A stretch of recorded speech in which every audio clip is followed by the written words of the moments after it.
భగవద్గీత సర్వమానవాళి కోసం. ద్వితీయోధ్యాయః. ఇంద్రియాణి చరతాం యన్మనో విధీయతే తదస్య హరతి ప్రజ్ఞ వాయున్నావమివాంబసి.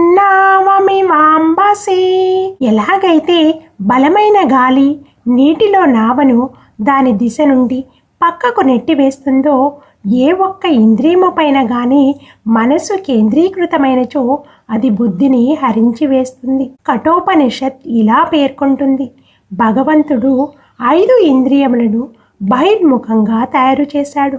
పరంచికానే వ్యత్రుడత్ స్వయంభూ. కాబట్టి అవి సహజంగానే బాహ్య ప్రపంచ వస్తువులపై ఆకర్షితమవుతాయి.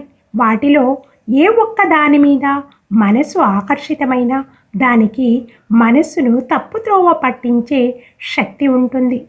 మాతంగ పతంగ భృంగ మీనాహతం పంచభిరేవ పంచ ఏకః ప్రమాది సకదం సహన్వతే యస్వదతే పంచభిరేవ పంచ.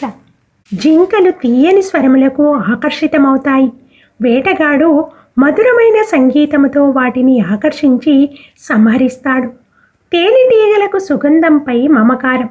అవి పుష్పముల మకరందాన్ని గ్రోలునప్పుడు పుష్పము మోసుకొని పోయి అవి దానిలో చిక్కుకుపోతాయి. చేపలు ఆహారంపై ఉన్న మక్కువ వల్ల బెస్తవాని ఎరని మృంగే ప్రయత్నంలో దొరికిపోతాయి. పురుగులు దీపం వెలుగుకి ఆకర్షితమవుతాయి. అవి దీపానికి దగ్గరగా వచ్చి కాలిపోతాయి. ఏనుగు యొక్క బలహీనత దాని స్పర్శ సుఖం.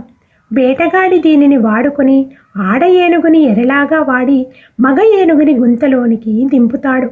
ఆడ ఏనుగుని స్పర్శించడం కోసం గుంతలోనికి వెళ్ళిన మగ ఏనుగు బయటికి రాలేదు. వేటగానిచే సంహరించబడుతుంది. ఈ ప్రాణులన్నీ ఏదో ఒక ఇంద్రియం వలన తమ మృత్యుం వైపు లాగబడతాయి. మరి ఇక అన్ని ఇంద్రియ భోగములను అనుభవించే మనుషుడి గతి ఏమవును? ఈ శ్లోకంలో శ్రీకృష్ణుడు మనస్సుని తప్పుద్రోవ పట్టించే ఇంద్రియముల బలాన్ని గురించి అర్జునునికి హెచ్చరిస్తున్నాడు. కృష్ణం వందే జగద్గురు.